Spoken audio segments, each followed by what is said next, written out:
بسم اللہ الرحمن الرحیم۔ آج میں پرانے سوالوں کو اسکپ کر کے ابھی جو رمضان سے متعلق سوالات پوچھے گئے نا، خاص طور پر آج کے اس پروگرام میں ان مسائل کا جواب دوں گا جو آج مفتی طارق مسعود پر لوگوں نے پوچھے ہیں اور رمضان سے متعلق، روزے یا زکوٰۃ سے متعلق پوچھے ہیں۔ تو جو پہلے لوگوں کے سوالات باقی ہیں وہ انشاءاللہ پھر اگلے ایپیسوڈ میں ہم اس پر بات کریں گے۔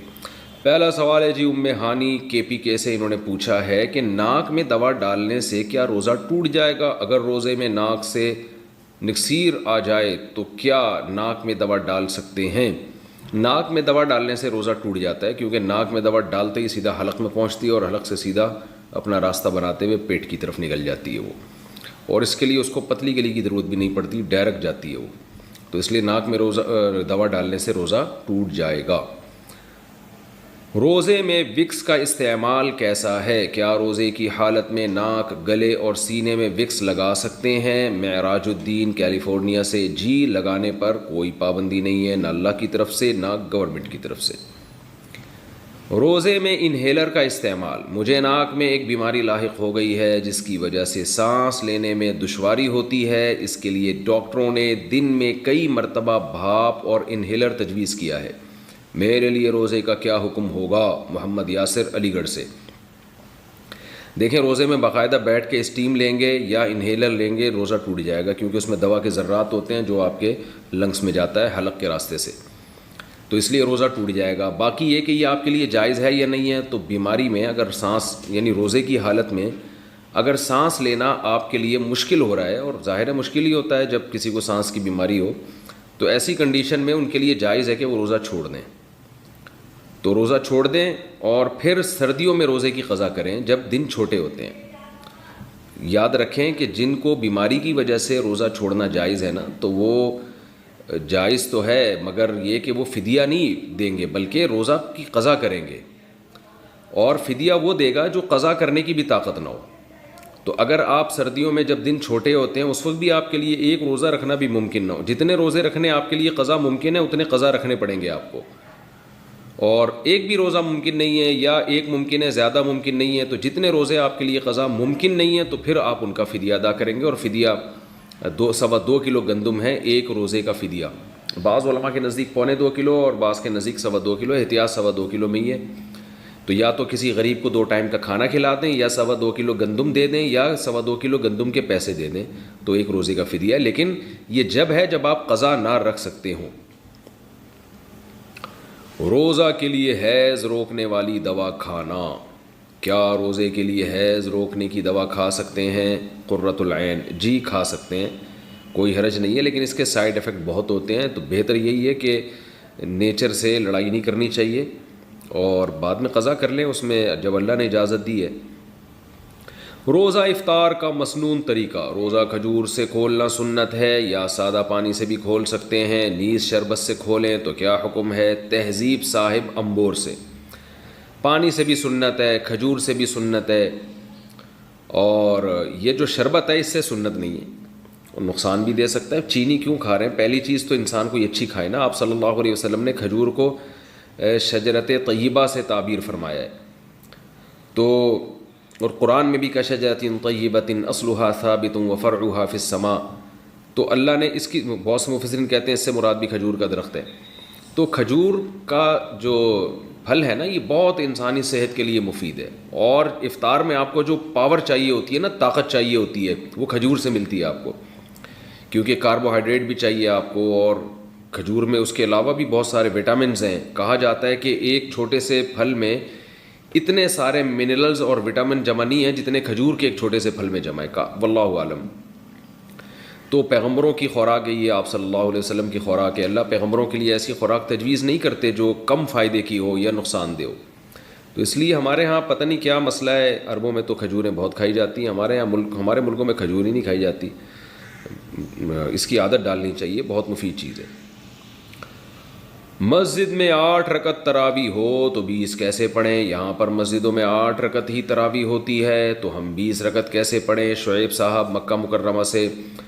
شعیب صاحب، یہ آج کا مکہ مکرمہ ہے جس میں 8 رکعتیں ہوتی ہیں، امام شافعی کے دور کا 2 صدی ہجری کے دور کا جو مکہ مکرمہ تھا اس میں کہیں بھی 8 نہیں ہوتی تھی۔ امام شافعی کی گواہی ہے کہ ہم نے جہاں بھی پایا لوگوں کو 20 رکعتیں پڑھتے ہوئے پایا ہے، اور صدیوں سے پوری امت 20 ہی پڑھتی آ رہی ہے۔ اب مکہ والوں نے حرم کے علاوہ 8 شروع کر دی ہیں، تو آپ کو چاہیے سنت پوری کریں۔ آپ سنت موقدہ ہے تراویح کی نماز، تو 8 اگر مسجد میں پڑھائی جاتی ہیں مسجد میں 8 پڑھ لیں، اور پھر 12 گھر آ کے پوری کر لیں، یا مسجد میں ہی 12 پڑھ لیں، کوئی آپ کو روکے گا تو نہیں۔ آپ اخفل طریقے سے پڑھ لیں، اگر جماعت سے لوگ آپ کو روک رہے ہیں تو اپنی جماعت کرا لیں، اپنی نہیں کرا سکتے تو الگ پڑھ لیں، گھر میں آ کے پڑھ لیں، کسی بھی طرح پڑھ لیں، کوئی اس میں حرج نہیں ہے۔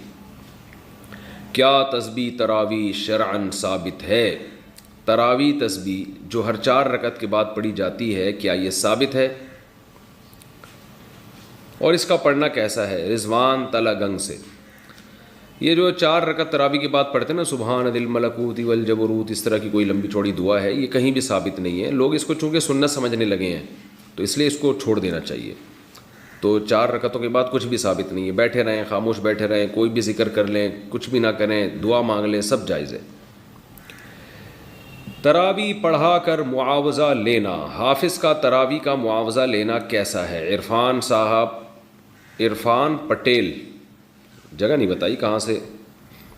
دیکھیں، حافظ لوگ جو تراویح کی اجرت لیتے ہیں نا، یہ بالکل حرام ہے، ناجائز ہے، اس کے جواز کا کوئی بھی قائل نہیں ہے ہماری رائے میں، جو اب تک ہمیں معلومات ہیں، اور اگر کوئی قائل بھی ہو تو اس کی دلیل مضبوط نہیں ہے۔ یہ خالصتاً قرآن کی تلاوت، نماز میں تلاوت کی اجرت ہے۔ یہ فرض نماز کی تنخواہ لینا، یہ اس کی جواز کی وجہ کچھ اور ہے۔ اس کی وجہ یہ کہ فرض نماز شعائر اسلام میں سے ہے، اگر امام اپنے آپ کو فارغ کر کے نماز کے لیے فارغ نہیں کرے گا اور تنخواہ کے بغیر، لوگ اس کے لیے آمادہ نہیں ہوں گے، کیونکہ امام کو بھی ظاہر ہے اس کے بیوی بچے ہیں، گھر چلانا ہے، تو وہاں تو ایک مجبوری میں علماء نے اجازت دی ہے کہ پورے سال پوری زندگی فرض نماز کا سیٹ اپ رہتا ہے۔ تراویح تو فرض نہیں ہے، سنت موقدہ ہے، اور جماعت تو سنت موقدہ بھی نہیں ہے، تو جماعت سے نماز پڑھنا کوئی ضروری بھی نہیں ہے، تو اس میں اجرت لینے کا کوئی تک نہیں بنتا۔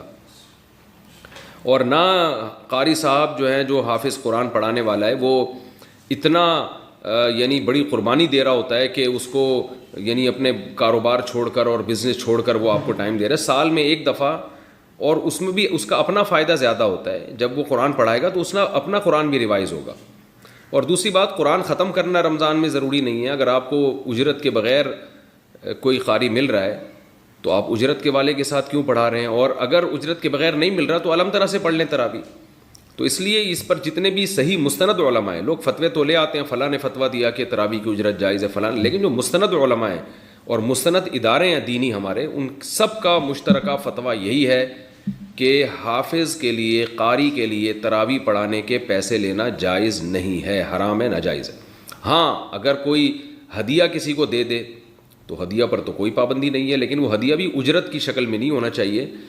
بعض مسجدوں میں سب کو پتہ ہے کہ اتنے پیسے یہاں ملیں گے، اگر قاری کو پتہ ہو یہ پیسے نہیں ملیں گے وہ پڑھائے گا ہی نہیں، تو ایسا ہدیہ بھی اجرت ہی ہے، یعنی وہ بھی کمیشن میں ہی آتا ہے۔ تو اس لیے اپنے ثواب کو ضائع نہ کریں۔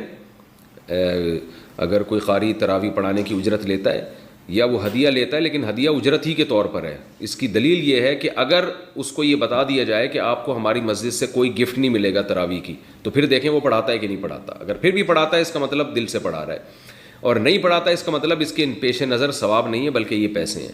تو علماء نے لکھا ہے کہ اگر کوئی قاری حافظ تراویح پڑھانے کے باقاعدہ پیسے لیتا ہے اور آپ کو پتہ ہے کہ پیسے نہیں دیے تو یہ تراویح نہیں پڑھائے گا، تو ایسا شخص کے پیچھے، ایسے قاری کے پیچھے تراویح پڑھنا بھی جائز نہیں ہے۔ پھر قرآن دیکھ کر تراویح پڑھانا، اگر کسی حافظ کا حفظ کمزور ہو گیا ہو، وہ تراویح پڑھاتے ہوئے کسی پارے کو دیکھ کر تراویح پڑھا سکتا ہے جو پارا زیادہ کچا ہو۔ بنت عزیز احمد انڈیا سے، یہ امام احمد ابن حنبل کے نزدیک جائز ہے، باقی فقہا کے نزدیک جائز نہیں ہے۔ اس کے دلائل کیا ہیں پھر میں کسی اور وقت میں اس کی تفصیل بتاؤں گا۔ ایسے حافظ کے پیچھے آپ قرآن نہ پڑھیں جو دیکھ کے قرآن پڑھ رہا ہو۔ رمضان میں تہجد کا کیا حکم ہے؟ رمضان میں تہجد کا کیا حکم ہے؟ جبکہ وطر امام کے ساتھ ادا کر لیتے ہیں تو کیا وطر کے بعد بھی تہجد پڑھ سکتے ہیں؟ کیونکہ سنا ہے کہ وطر کو آخری نماز بنانا چاہیے۔ شعیب صاحب کشمیر سے، بالکل صحیح سنا آپ نے، حدیث میں آتا ہے اجعلوا آخر صلاتکم وطرا، آخری نماز وطر کو بناؤ۔ لیکن آپ صلی اللہ علیہ وسلم کا یہ حکم واجبی نہیں ہے، استحبابی ہے، کیونکہ آپ سے خود ثابت ہے وطر کے بعد نماز پڑھنا۔ تو اس لیے بہتر تو یہی ہے کہ وطر بالکل آخر میں پڑھیں تہجد کے بعد.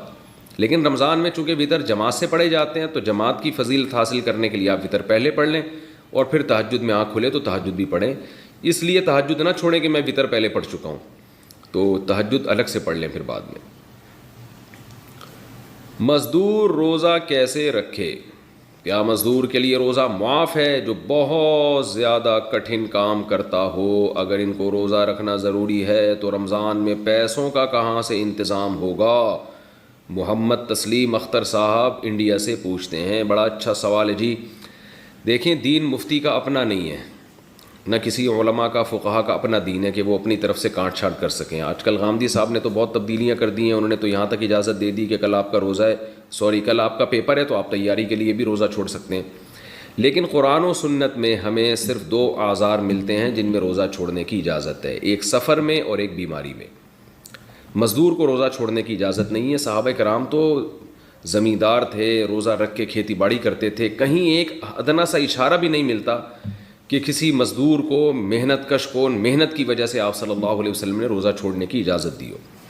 تو اس لیے کتنا ہی ٹف کام ہو, مزدور روزہ نہیں چھوڑ سکتا رمضان کا.